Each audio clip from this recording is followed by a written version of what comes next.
문제는 그렇게 손흥민이 중앙으로 갑자기 이동하게 되었을 때 순간적으로 그러면 누가 손흥민을 잡느냐는 문제에 대해 공백이 생기게 된다는 점이었어요. 바로 이 사고의 틈새 동안 손흥민은 노마크맨 상태가 되고 이럴 때 공을 넘겨받으니까 공간적인 여유를 가진 채로 전개를 이어나갈 수가 있게 되었다.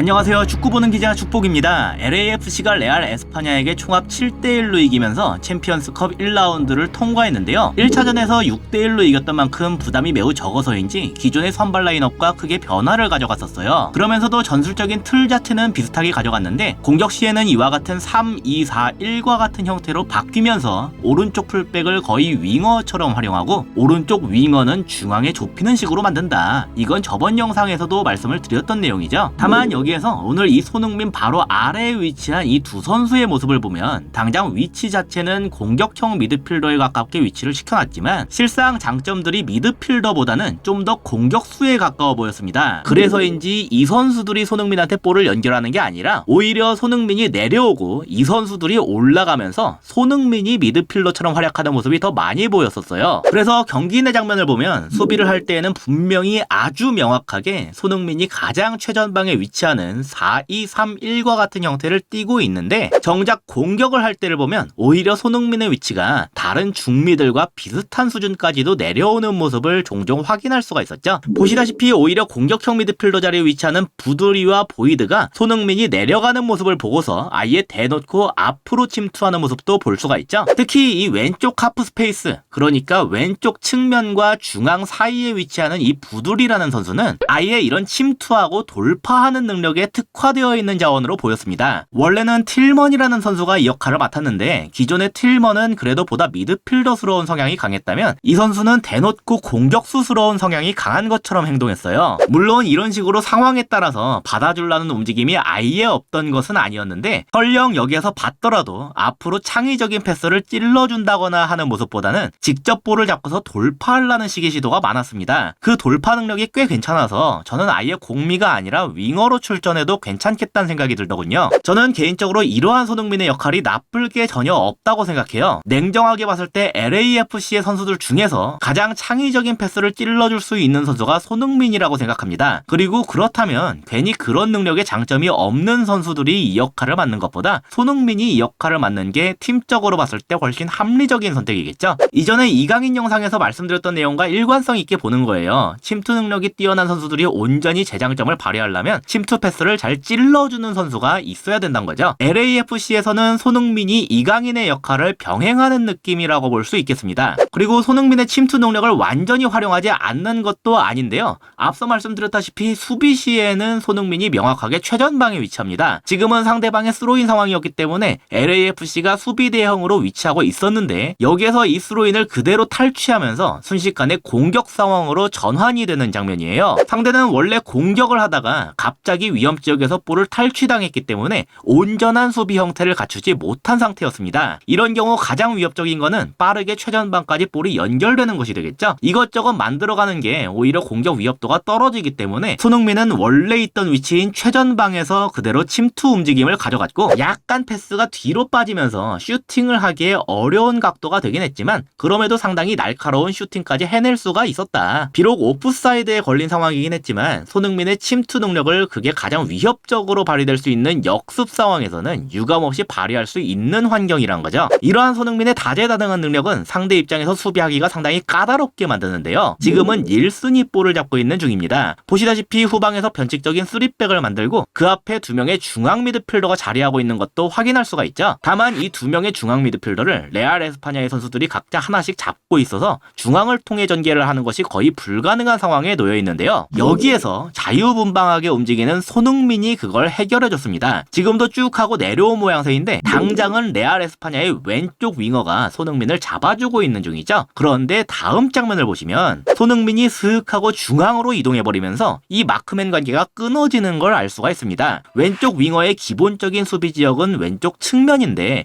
손흥민의 아까 위치 정도라면 잡아줄 법도 했지만 이렇게까지 정중앙으로 이동해버리면 지나치게 자기 수비 지역을 벗어나게 되어버리기 때문이에요. 물론 이 지역에 LAFC의 선수들이 아무도 없다면 마냥 손흥민을 따라간다는 선택지도 취할 수가 있을 수 있겠지만 보시다시피 여기에 오른쪽 풀백이 내려왔기 때문에 그럴 수도 없었습니다. 문제는 그렇게 손흥민이 중앙으로 갑자기 이동하게 되었을 때 순간적으로 그러면 누가 손흥민을 잡느냐는 문제에 대해 공백이 생기게 된다는 점이었어요. 기존의 중미들은 본래의 마크맨들이 있었기 때문에 불가능한 상황이죠. 여기에서 후방에 있는 이 선수가 그럼 추가 가담하면 되는 게 아니냐고 할 수 있는데 그게 물론 100번 옳은 판단이지만 이 선수 입장에서는 분명히 아까까지는 왼쪽 윙어가 마크를 해주고 있었기 때문에 그럴 필요가 없었다가 갑자기 자기가 담당해야 되는 그림이 된 거거든요. 바로 이 사고의 틈새 동안 손흥민은 노마크맨 상태가 되고 이럴 때 공을 넘겨받으니까 공간적인 여유를 가진 채로 전개를 이어나갈 수가 있게 되었다. 동시에 한 발 늦게 이제 마크맨이 허겁지겁 올라오고 있지만 손흥민은 이 정도 여유라면 충분히 볼을 앞으로 전개시킬 수가 있는 능력을 가지고 있기 때문에 레알 에스파냐의 중원 선수 하나를 끌어들일 대로 끌어들이는 것은 물론이고 앞으로 전개는 또 전개대로 깔끔하게 이뤄나갈 수가 있게 되었다. 이게 손흥민이 자유분방하게 내려가서 움직이는 것을 통해서 LAFC가 전개에서 이점을 갖게 되는 부분이라고 할 수 있겠습니다. 그냥 무작정 움직이는 게 아니라 자기가 지금 어디에 있을 때 전개에 도움이 되는지를 상황에 맞춰서 계속해서 판단하고 위치할 줄 아는 축구 지능이 빛나야 하는 부분이고 그래서 LAFC에서는 손흥민만이 이 역할을 효과적으로 수행할 수 있다고 보는 거예요. 나아가서 이렇게 측면으로 볼을 빼낸 이후의 모습까지 좋았는데 먼저 여기에서 보이드의 모습을 보면 바로 앞으로 쭉 하고 침투를 하고 있죠. 보이드가 침투를 하니까 일단 에스파냐의 수비진은 뒤로 물러날 수밖에 없습니다. 이러니까 바로 수비진과 미드필더 사이에 상당한 공간이 발생하게 되었어요. 그리고 여길 보시면 아까 부두리에게 볼을 넘겨줬던 손흥민이 즉시 손을 앞으로 뻗으면서 달려오고 있는 게 보이시죠? 이 제스처가 의미하는 것은 아주 간단합니다. 지금 본인이 저기 벌어져 있는 공간으로 뛰어갈 테니까 이런 식으로 넘기라는 의미예요. 안타깝게도 여기서 부두리가 안전한 백패스를 선택하면서 이게 이루어지진 않았지만 손흥민의 앞에 확보된 공간과 직후 보인 손흥민의 아쉬워하는 모습을 보면 의도는 꽤 명확했다고 할 수 있겠죠. 하지만 이런 점들만 봐도 손흥민의 움직임이 LAFC의 전개에 어떻게 도움이 되고 또 상대하는 팀에게는 어째서 위협이 되는지를 알기엔 충분했다. 그렇게 정리할 수가 있겠습니다. 이상으로 오늘의 영상을 마치도록 하겠습니다. 시청해주셔서 감사합니다.